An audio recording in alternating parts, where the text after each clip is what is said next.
There are men whose names echo through history not as heroes, but as warnings. Men who had everything this world could offer, yet lost everything in a single moment because they forgot Allah. Imagine standing at the peak of power, surrounded by wealth, influence, and admiration, believing that nothing could ever bring you down. And then suddenly, without warning, everything collapses. These are not just stories meant to be heard and forgotten. They are signs, carefully placed in the Quran, meant to shake the qalb, to awaken the soul, and to remind us that no matter how high a person rises, they remain completely dependent on Allah. Thank you for watching Islamic Insight channel.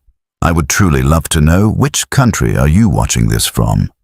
And if your heart is drawn to reminders like this, then subscribe and stay connected, because these lessons are too important to miss.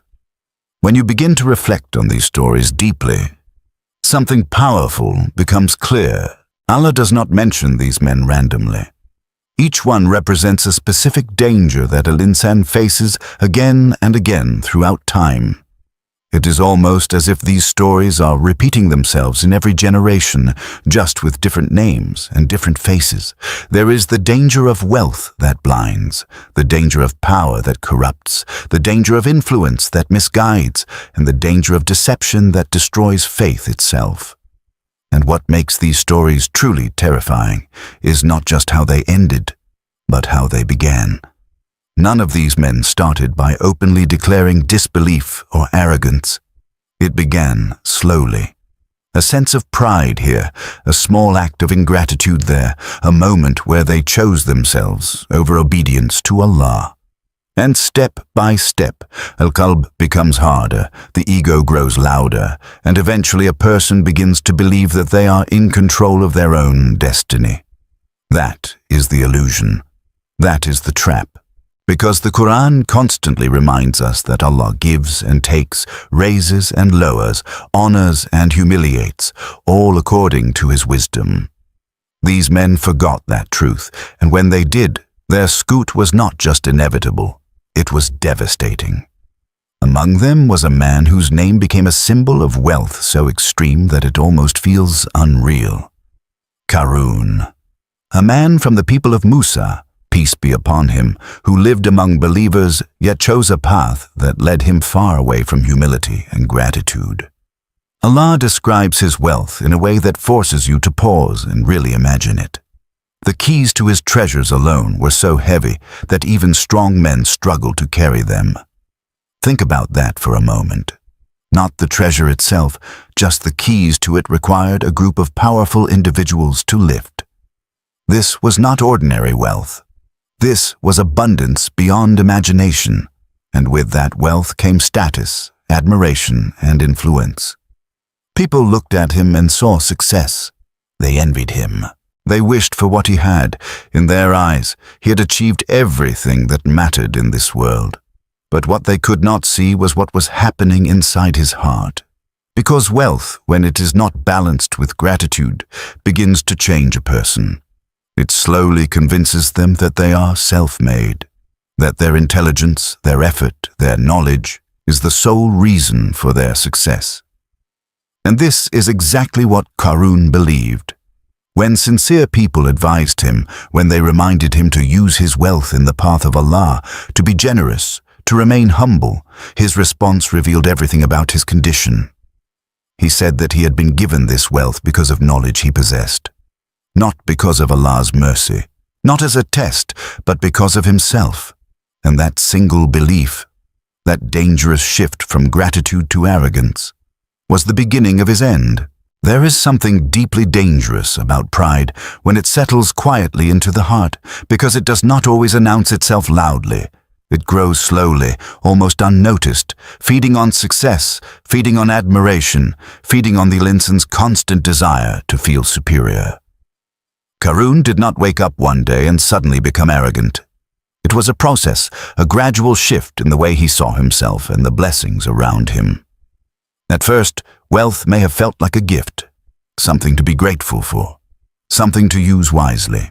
But over time, that sense of gratitude began to fade, replaced by a subtle but powerful belief that he was different. that he was more deserving, that his knowledge and effort placed him above others. This is how arrogance works. It does not just make a person feel proud, it rewrites their entire understanding of reality. It convinces them that they are the source of their own success. The people around him tried to bring him back. They spoke with sincerity, reminding him not to let his wealth corrupt his heart, urging him to seek the hereafter with what Allah had given him and to do good just as Allah had been good to him. These were not harsh words, they were gentle reminders filled with concern. They were trying to save him before it was too late. But when arrogance takes root, even the most sincere advice begins to feel like an attack. Instead of reflecting, Qarun dismissed them. Instead of humbling himself, he doubled down on his pride. His response was chilling in its simplicity. He claimed that everything he had was because of knowledge he possessed. In other words, he believed he had earned it entirely on his own. No acknowledgement of Allah, no recognition of divine fadl, just himself. That statement was not just arrogance, it was a complete distortion of truth. Because no matter how intelligent a person may be, no matter how skilled or hard-working, the very ability to think, to act, to succeed, all of it comes from Allah. The opportunities, the circumstances, the unseen protection from failure, these are not things a person controls. But Qarun could no longer see that. His wealth had blinded him. It had created a barrier between his heart and reality. And this is what makes his story so powerful, because it exposes a weakness that exists in every human being. The temptation to take credit for blessings while forgetting the one who gave them. As his pride grew, so did his display of wealth. The Quran paints a vivid image of him coming out before the people in all his splendor. It was not enough for him to be wealthy. He wanted to be seen. He wanted to be admired. And when people saw him, many of them were captivated. They began to say that they wished they had what Qarun had, that he was truly fortunate. This moment is important, because it shows how easily people can be deceived by appearances. From the outside, Qarun looked successful, powerful, enviable. But those who had knowledge, those who understood the reality of this dunya, responded differently. They reminded others that what Allah has prepared for those who believe and do righteous deeds is far better. They saw beyond the surface. They understood that wealth without gratitude is not a blessing, it is a test that can destroy a person if they fail it. And then came the moment that changed everything. There was no long warning, no gradual decline, no opportunity for Qarun to recover his position. Allah's justice does not always unfold slowly. Sometimes it arrives suddenly, decisively, leaving no room for escape. The Alad itself, the very ground beneath his feet, became the instrument of his downfall. Imagine the shock, the confusion, the terror, as the earth began to swallow him along with his home and everything he owned. All that wealth, all those treasures, all that pride, none of it could save him. The same Allah that had supported him, that he walked on with confidence, turned against him by the command of Allah. This was not just a physical destruction, it was a complete humiliation. Qarun, who once stood above others, was pulled down into the depths of the earth. Qarun, who believed he was self-sufficient, was shown in the most undeniable way that he had no power at all, and perhaps the most striking part of this moment is how absolute it was. The Quran makes it clear that there was no group to help him, no force to rescue him, no second chance. He was gone, along with everything he had spent his life accumulating. Just like that. Those who had envied him the day before were left in shock. The nafs that once wished for his status now recoiled from it. They began to say that it is truly Allah who extends provision to whom He wills and restricts it. They realized how close they had come to falling into the same trap.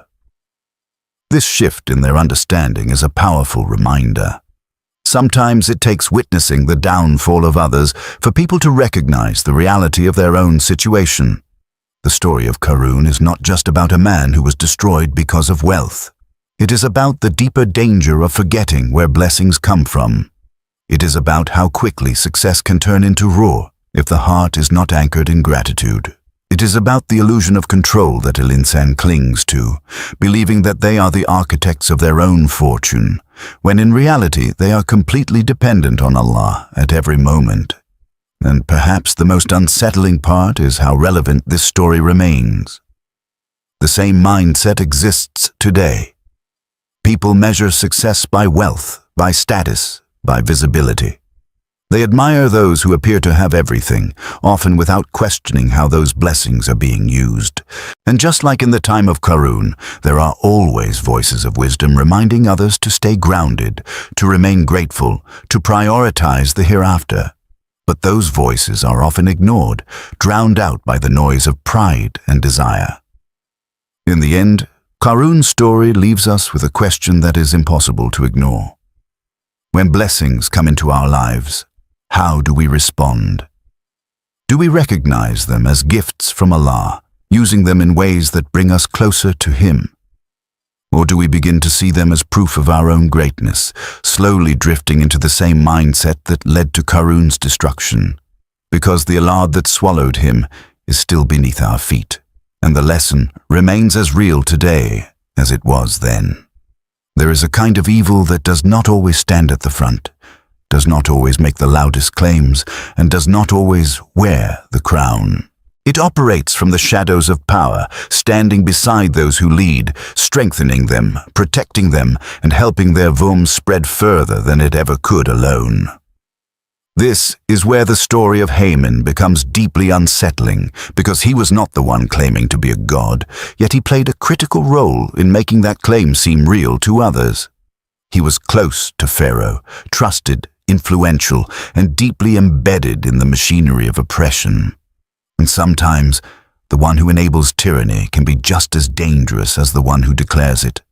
Haman represents a type of person that appears in every era, someone who aligns themselves with power, not because it is right, but because it benefits them. He saw Pharaoh's authority, his asaitrate over people, his ability to command without question, and instead of challenging it, he chose to support it. This choice was not passive. It required active participation, planning, and loyalty to falsehood. It meant standing beside a man who openly rejected the truth brought by Musa, peace be upon him, and helping maintain the illusion that Pharaoh's authority was absolute. When Musa came with clear signs, with miracles that could not be denied, with a message calling people back to the worship of Allah alone, Pharaoh did not stand alone in rejecting him. He had people like Haman reinforcing his moqif, validating his arrogance, and strengthening his resistance. This is what makes the role of Haman so chilling. He was not ignorant. He witnessed the same signs. He heard the same message. He saw the same truth unfold before his eyes. Yet instead of submitting, instead of reflecting, he chose to remain loyal to power. And this is a critical lesson because truth does not always fail due to lack of clarity. Sometimes it fails because people choose their interests over their iman. Haman's position gave him influence, and that influence became a tool used to uphold falsehood. He became part of a system that oppressed, deceived, and led people away from Allah. And then there comes a moment in the Quran that captures the peak of this arrogance, a moment that feels almost unbelievable in its audacity. Pharaoh turns to Haman and commands him to build a towering structure, something azim, something that would reach into the sky. But this was not an act of curiosity or exploration. It was mockery. Pharaoh said he wanted to reach the God of Musa, as if Allah could be accessed through physical elevation, as if divinity could be challenged by human construction. And Haman did not question this command. He did not hesitate.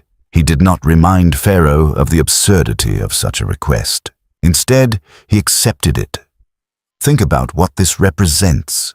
A human being standing on earth, attempting to build his way toward the heavens in order to confront the creator of the heavens. It is arrogance pushed to its absolute limit. And Haman, with all his intelligence, his position, his awareness, became the one tasked with making this arrogance a reality. He was not just a witness to Pharaoh's delusion, he became an active participant in it. Brick by brick, effort by effort, he contributed to a project that symbolized the Alinsans' ultimate rebellion against Allah. This is how dangerous influence can be when it is not guided by truth. Haman had the ability to shape decisions, to influence outcomes, to either support justice or strengthen oppression. And he chose the latter. He chose to use his skills, his knowledge, and his position to build something that stood as a monument to disbelief. And perhaps what is most unsettling is how normal this must have seemed to him. When a person is surrounded by falsehood long enough, when they constantly justify it, defend it, and benefit from it, it begins to feel acceptable. The line between right and wrong becomes blurred, and actions that should shock the conscience become routine. The story forces a difficult reflection. How often do people find themselves in positions where they are not the ones leading wrongdoing, but they are supporting it in some way? Maybe through silence, maybe through compliance, maybe through active involvement. Haman's role shows that standing beside falsehood, even if you are not the one declaring it, still carries immense responsibility. Because without people like him, oppression struggles to survive. It is sustained by those who enable it, who normalize it, who give it structure and strength. And then there is the deeper layer of Pharaoh's command itself, this idea of building upward to challenge what is above. It reflects a misunderstanding of reality that arrogance often creates. Pharaoh believed that power was something physical, something measurable, something that could be reached or confronted through human means. He reduced the concept of divinity to something that could be tested, questioned, even challenged through material effort. And Haman, instead of correcting this distorted view, helped bring it to life. This moment is not just about a tower.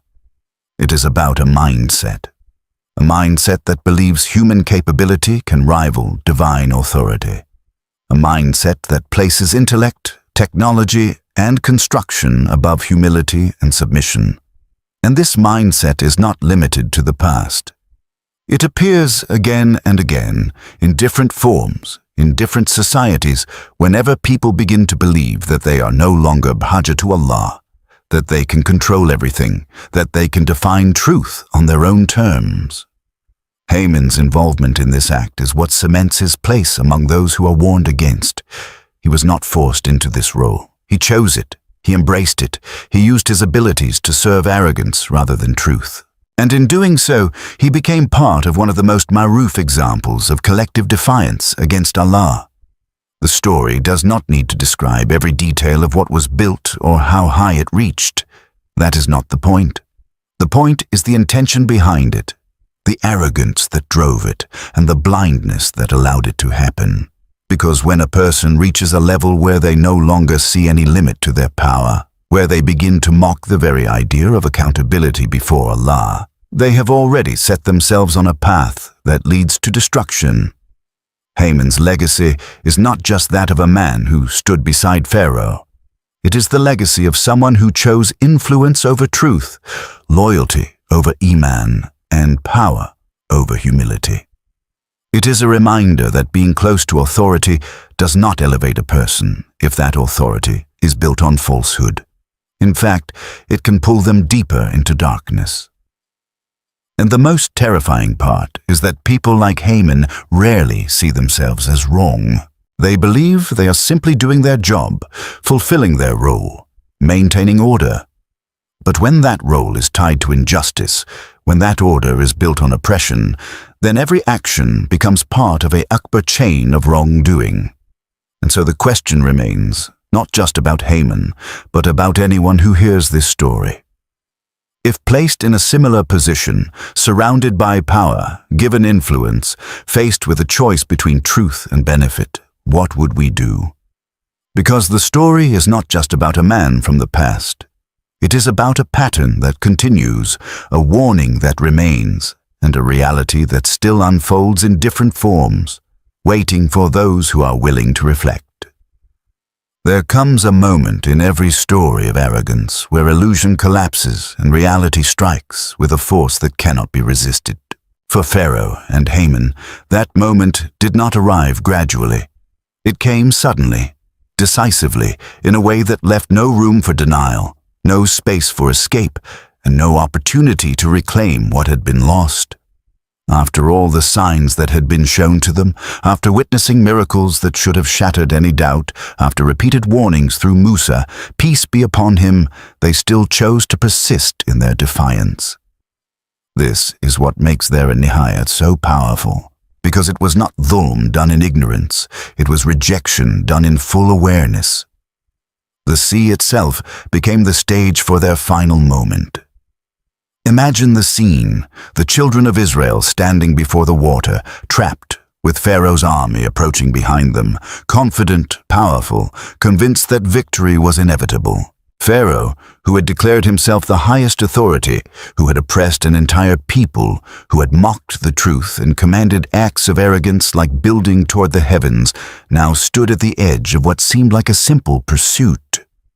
To him, this was just another demonstration of his control, another opportunity to crush those who opposed him. And Haman was there, part of that same system, sharing in that same confidence, bound to the same fate. But what happened next shattered everything they believed about power. By the command of Allah, the sea parted. Not in a subtle way, not in a way that could be explained away, but in a clear, undeniable miracle. Walls of water stood on either side, creating a path through what should have been impossible to cross. For the believers, this was salvation. For Pharaoh and those who followed him, it became a test that exposed the depth of their arrogance. Instead of pausing, instead of reflecting on what they were witnessing, instead of recognizing that they were standing before a sign far beyond human capability, they continued forward. This is the blindness that arrogance creates. Even when the truth is right in front of a person, they refuse to see it. They entered the path through the sea with the same confidence that had defined their lives, believing that nothing could stop them. But the moment they were fully within it, the command came and the sea returned to its natural state. The same water that had opened to allow passage now closed over them completely. In an instant, their strength, their numbers, their weapons, their authority all became meaningless. There was no structure to hold on to, no Alad beneath their feet to support them, no army to defend them. Just overwhelming water engulfing them from every side. And in that moment, when Pharaoh realized that death was certain, when the illusion of control finally broke, he tried to declare belief. He claimed that he believed in the Lord of the children of Israel, but this was not the belief of sincerity. It was the desperation of someone who had run out of options. It was too late. A lifetime of arrogance cannot be undone by a final moment of fear. Allah had given him countless opportunities, signs after signs, chances to turn back, but he had rejected them all. And now, at the very edge of destruction, when the consequences were unavoidable, his words carried no weight. Haman, who had stood beside him, who had supported him, who had helped sustain this entire system of oppression, shared in that same fate. There was no distinction made in that moment between the one who led and the one who enabled. Both were swallowed by the same water, both reduced to the same nihayat, both stripped of everything that once made them appear powerful. And this is where the lesson becomes impossible to ignore. Supporting dhulm does not protect a person from its consequences. Being close to power does not guarantee safety. In fact, it can tie a person's fate directly to those they choose to stand beside. What remains after them is not their wealth, not their structures, not their claims of authority. What remains is their story, preserved as a warning. A reminder that no matter how strong a system may appear, no matter how deeply rooted oppression may seem, it can be undone in a single moment by the command of Allah. And for those who reflect, it becomes clear that the true qut is not in armies or influence, but in submission to the one who controls all things. And then, as the dust of that story settles, another figure emerges, one whose danger is of a completely different nature. Not a king, not a ruler, not someone commanding armies, but someone who understood people, who understood how to influence hearts, how to shape belief, how to create confusion where there should have been clarity. His name was As-Samiri. His story begins at a time when the people had already witnessed incredible miracles. They had seen the sea part. They had seen Pharaoh destroyed. They had been saved by Allah in a way that left no doubt about the truth of Musa's message. Their hearts should have been firm, their faith unshakable. But this is where another kind of test appears, not one of external oppression, but one that comes from within the community itself. When Musa, peace be upon him, left his people temporarily, trusting that they would remain steadfast, Samiri saw an opportunity. This is what makes his story so unsettling. He did not confront them with open disbelief. He did not declare war against their faith. Instead, he used subtlety, creativity, and manipulation. He collected gold from the people and crafted it into a calf, something familiar, something that held a certain visual appeal. But he did not stop there. Through means that are described in the Quran, he produced something that created a sound, giving the illusion that this object had life, that it was worthy of attention, even reverence. And this is where the real danger lies.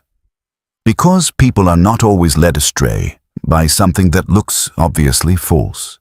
Often, it is something that feels convincing, something that appeals to their senses, something that creates doubt in a moment of doubt. Samiri understood this. He did not force anyone to follow him. He presented something that captured their attention, that stirred their curiosity, that made them question what they knew. And slowly, people began to fall into it. Despite all they had witnessed, despite the miracles that should have anchored their faith, a large number of them began to worship the calf. It is difficult to imagine, and yet it reflects a reality about human nature that is deeply uncomfortable. Even after clear truth has been shown, even after powerful experiences that should strengthen Iman, people can still be led astray if their hearts are not firmly grounded. What Samiri did was not just the creation of an idol. It was the creation of confusion. He blurred the line between truth and falsehood. He introduced doubt where there should have been certainty. And in doing so, he became responsible for leading an entire group of people away from the path they had just been guided to. This kind of influence is perhaps more dangerous than open oppression because it does not come with clear warning signs. It does not look like an enemy. It looks appealing, even harmless at first, and by the time its true nature becomes clear, the damage has already been done. The story forces a deep reflection. It shows that guidance is not something that can be taken for granted. It must be protected, nurtured, and constantly reinforced.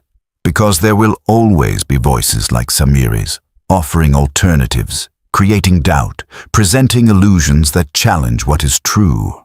And without strong Iman, without knowledge, without constant remembrance of Allah, even those who have witnessed truth can begin to slip. So the transition from Pharaoh and Haman to Samiri is not a shift from danger to safety. It is a shift from one kind of test to another, from external oppression to internal deception. And both are equally capable of leading a person to destruction if they are not recognized for what they truly are. What makes deception truly terrifying is not how loudly it announces itself, but how quietly it slips into the heart. It rarely arrives as something obviously false or clearly dangerous. Instead, it presents itself in a form that feels familiar, even comforting, something that does not immediately trigger resistance. This is exactly how Samiri succeeded. He did not come to the people with a direct rejection of Musa, peace be upon him, nor did he openly call them to abandon everything they believed. He understood that such an approach would fail. Instead, he worked through suggestion, through symbolism, through creating an emotional and sensory experience that blurred the line between truth and illusion. The Ines had already gone through an intense journey. They had been oppressed, then saved in a miraculous way, and now they were in a state of transition, still processing everything that had happened. This kind of moment, where certainty has not yet fully settled into the heart, can be a nuqtat daf. Samiri recognized this.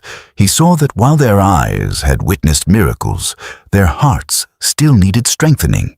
And that gap, that fasila between seeing and fully believing, became the space where his deception took root. When he crafted the kaf, it was not just a physical object. It was a psychological tool. Gold itself carries a certain attraction. It shines, it draws attention, it symbolizes value and beauty. By using something people already admired, he ensured that the object would immediately capture their interest. But he went further. Through a method mentioned in the Quran, he created a sound from it, something that gave the illusion of life. This was critical, because humans are naturally drawn to things that appear alive, things that seem to respond, things that feel real. By giving the kaf this feature, he transformed it from a simple object into something that could emotionally engage the people. And then came the suggestion, the subtle shift in narrative. He presented this kaf not as something new, but as something connected to what they already knew. This is how deception becomes powerful. It does not replace truth entirely, it distorts it. It takes elements of what is familiar and reshapes them in a way that leads people away without them realizing it immediately. The people began to gather around it, drawn by curiosity, by fascination, by the way it seemed to come alive before them. And slowly, that curiosity turned into acceptance, and acceptance turned into worship. It is easy to look at this moment and wonder how people who had just witnessed such miracles could fall into something like this. But that question reveals a misunderstanding of human nature. Seeing truth is not always enough. Experiencing something powerful does not guarantee that it will remain rooted in the heart. Iman requires constant reinforcement. It requires knowledge, reflection, and a conscious effort to stay connected to Allah. Without that, even the strongest experiences can fade, and when they do, the heart becomes vulnerable. Samiri's deception shows that misguidance often operates through layers. It begins with something small, something that feels harmless. A question, a doubt, an alternative perspective. Then it builds, slowly, gradually, until the person finds themselves in a position they never imagined. And by that point, it becomes much harder to turn back, because the al-insan has already invested emotionally and mentally into the falsehood. What makes this even more dangerous is that Samiri did not need to force anyone. The people chose to follow. This is a critical point. Misguidance is rarely about compulsion. It is about influence. It is about presenting something in a way that people willingly accept. And once they accept it, they begin to defend it, to justify it, to normalize it. This is how entire communities can shift away from truth without realizing the depth of what has happened. And then comes the moment of confrontation. Musa, peace be upon him, returns and sees what has taken place. The reaction is immediate, intense, and filled with rightful anger. Not because of personal betrayal, but because of the avim khat that had occurred. The people who had been saved, guided, and blessed had turned towards something false in his absence, and at the center of it all stood Samiri, the one who had initiated this entire deviation. When Musa confronted him, the truth of Samiri's actions became undeniable. There was no longer any illusion, no more room for confusion. The kaf was exposed for what it truly was, an object with no power, no divinity, no ability to benefit or harm. The deception that had once seemed convincing now appeared hollow. This is often how falsehood ends. Once it is brought into the light, once it is examined clearly, it loses the appeal it once had. But the consequences of what Samiri had done could not simply be erased. Leading people astray is not a small matter. It is not just a personal mistake. It affects others, it spreads, it creates damage that extends beyond the individual. And this is why his punishment was so unique, so deeply symbolic, and so lasting. He was told that his punishment in this life would be isolation. He would go through the rest of his existence saying, "Do not touch me." Imagine the weight of that. A person who once influenced an entire group, who stood at the center of attention, now reduced to complete separation. No connection, no closeness, no normal interaction.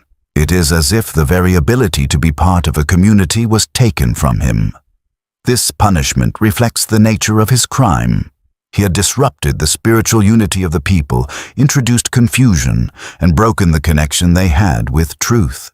And now he would experience a form of disconnection himself. It is a powerful reminder that actions have consequences that often mirror the harm they cause. But it does not end there. The Quran makes it clear that his accountability extends beyond this life. There is a promise of further punishment, something that cannot be escaped, something that will confront him in the hereafter. This adds another layer to the warning, because while some consequences are visible in this dunya, others are delayed, waiting for a time when every action will be fully accounted for. Samiri's story leaves behind a legacy that is both subtle and deeply unsettling. It is not just about a man who created an idol. It is about the mechanisms of deception, about how easily people can be influenced when their foundation is not strong, about how quickly truth can be distorted when it is not protected. And perhaps the most important lesson is this: the greatest threats to Iman are not always external enemies or obvious acts of opposition. Sometimes they come in the form of ideas, influences, and voices that seem appealing, that feel reasonable, that slowly guide a person away without them realizing it. That is why vigilance is necessary. That is why knowledge is essential, and that is why the connection to Allah must be constantly renewed. There is a trial that has not yet come, a figure whose story does not belong to the past, but to a future moment that will shake the very foundation of Iman across the world. Unlike Qarun, unlike Haman, unlike Samiri, this is not someone whose end we look back on with reflection. This is someone whose arrival is still ahead, whose fitnat has been described with such intensity that the Prophet, peace and blessings be upon him, warned his ummah about it more than any other trial. This is the Dajjal, a man whose appearance will not just test people externally, but will challenge the deepest layers of belief within the heart. What makes this warning so powerful is how consistently it appears in authentic narrations. The Prophet, peace and blessings be upon him, did not mention the Dajjal casually or occasionally. He emphasized it repeatedly, teaching his companions to seek protection from this trial in their daily prayers, as reported in Sahih narrations. This alone tells you something critical. There is no trial in human history, no temptation, no deception that compares to what this figure will bring. And when you begin to understand why, it becomes clear that this is not just about fear. It is about preparation. The Dajjal will not come as an obvious enemy. He will not arrive in a way that immediately causes people to reject him. In fact, his greatest strength will be how convincing he appears. The Prophet described that he will be given abilities that will seem extraordinary, things that will look like miracles to those who witness them. He will command the sky, and it will appear to rain. He will call upon the Alad, and it will seem to produce vegetation.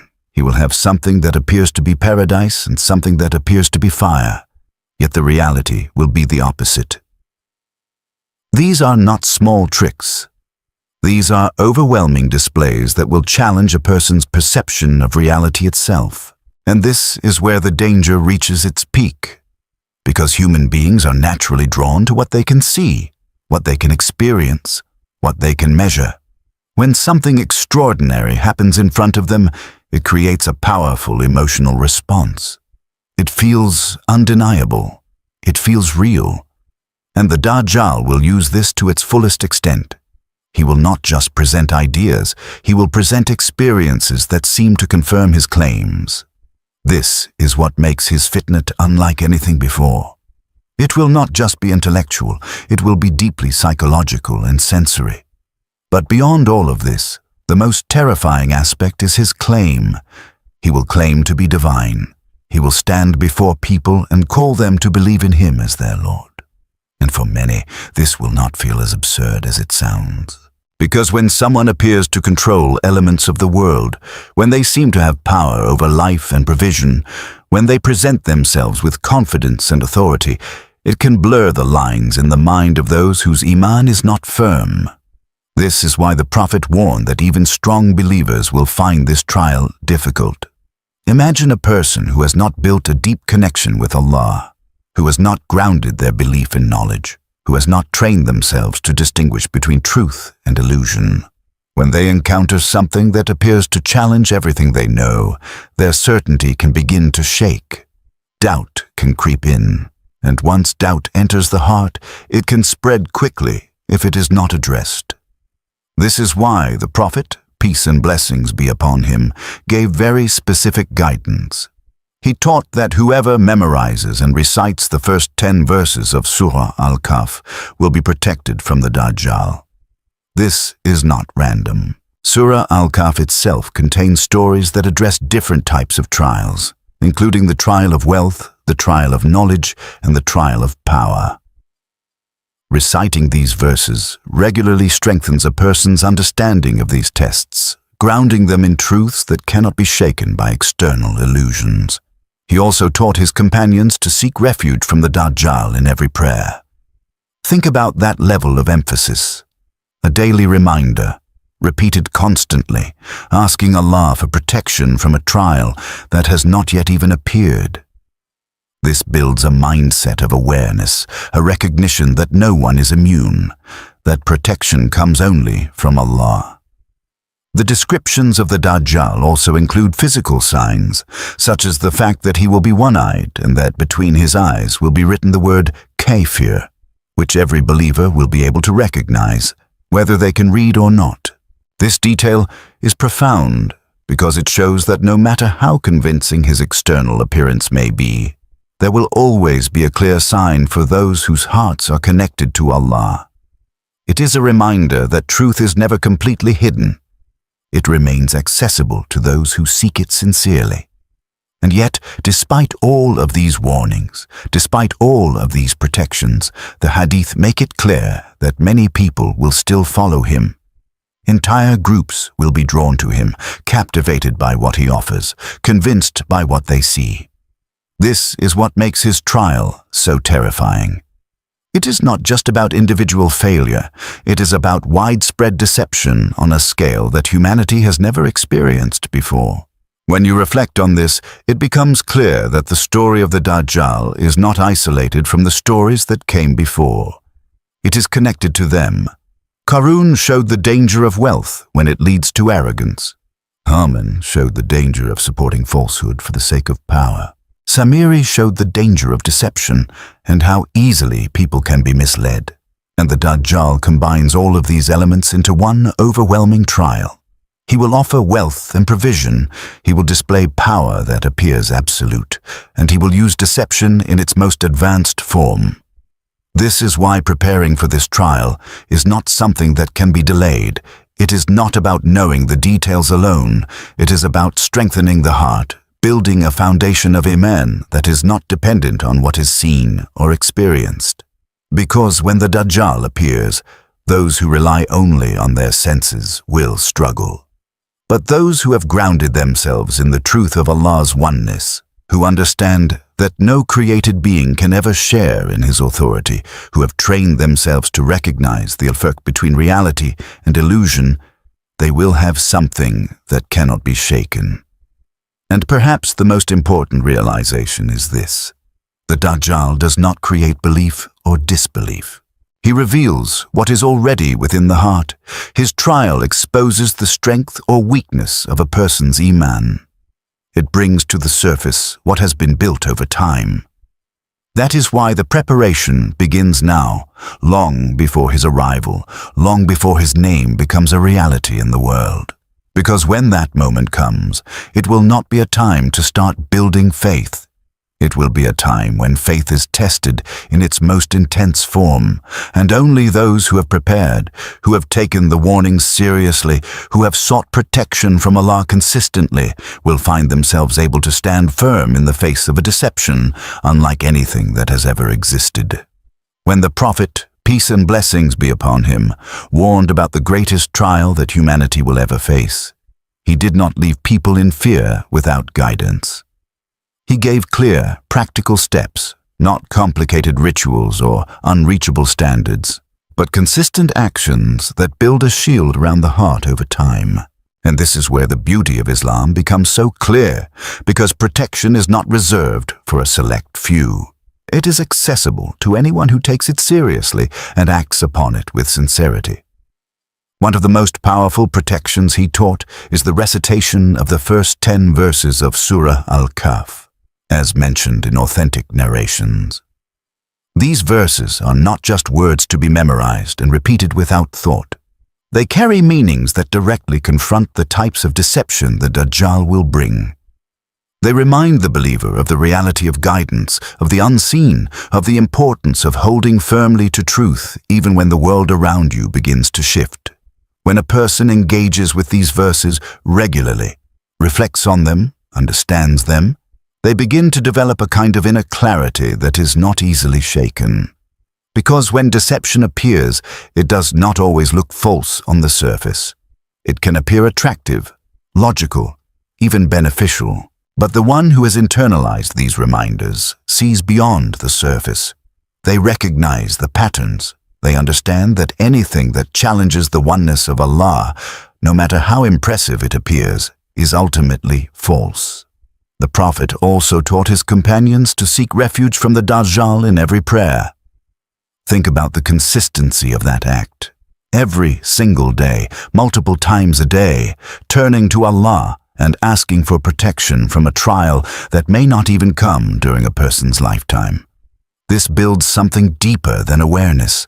It builds humility. It reminds the believer that no matter how strong they think they are, no matter how confident they feel in their iman, they are still in need of Allah's protection. And that realization alone becomes a source of strength, because it prevents the al-qalb from becoming arrogant or complacent. Another essential part of this protection is knowledge. Not just surface-level knowledge, but a deep understanding of who Allah is, of His attributes, of His absolute uniqueness. Because when a person truly understands that Allah is unlike anything in creation, that He is not limited, not dependent, not in need of anything, then the claims of the Dajjal lose their power. No matter what he shows, no matter how convincing his displays may seem, they cannot align with the true nature of divinity. This is why strengthening Aqidah is not optional. It is essential. It is the foundation that everything else is built upon. But beyond specific actions, there is a broader lesson here about how a believer should live. The stories of Qarun, Haman, Samiri, and the Dajjal all point toward a central truth. The greatest dangers are not always external. They are internal. Pride, attachment to wealth, desire for power, susceptibility to influence, these are the things that open the door to misguidance. And protecting oneself from these is not something that happens overnight. It is a continuous process. It requires self-reflection, honesty, and a willingness to correct oneself before it is too late. It is easy to look at these figures and see them as distant, as extreme examples that do not relate to everyday life. But that would be a mistake, because the same qualities that led to their downfall exist in smaller forms within people today. A person may not have the wealth of Qarun, but they can still feel pride over what they have. They may not stand beside a tyrant like Haman, but they can still support injustice in subtle ways. They may not create idols like Samiri, but they can still be influenced by ideas that pull them away from truth. And while the Dajjal has not yet appeared, the world is already full of distractions and deceptions that test Iman in different ways. This is why these stories are not just warnings. They are mirrors. They force a person to look inward and ask difficult questions. Where do I stand? What influences me? What do I prioritize? What am I willing to compromise? Because the path to misguidance does not begin with a major decision. It begins with small choices, repeated over time until they shape a person's direction completely. And then there is the final reality that ties all of this together, the certainty that no matter how powerful a person becomes, no matter how convincing deception may appear, everything returns to Allah. Qarun was swallowed by the earth. Pharaoh and Haman were overtaken by the sea. Samiri was isolated and marked by his actions. And the Dajjal, despite the Azim trial he will bring, will ultimately be defeated. None of them escape accountability. None of them succeed in the end. This is where hope comes in, because these stories are not meant to leave a person feeling overwhelmed. They are meant to anchor the heart in certainty. No matter how chaotic the world becomes, no matter how strong falsehood may appear, it is always temporary.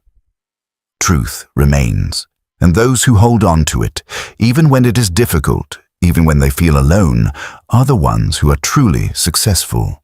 So the question is not whether these warnings are real. The question is how a person responds to them. Do they listen and reflect, allowing these lessons to shape their actions? Or do they hear them and move on, assuming they will never be tested in the same way? Because the reality is, every person will face their own version of these trials. It may not look the same, it may not come in the same form, but the essence is there. And in the end, what will matter is not how much a person had, or how powerful they seemed, or how convincing their arguments were. What will matter is whether they recognized the truth when it was presented to them, whether they remained humble in the face of blessings, whether they stood firm when deception appeared, and whether they turned back to Allah before it was too late. Because the warnings are clear, the patterns have been shown, the outcomes have been revealed, and the path forward has been made known for those who are willing to see it.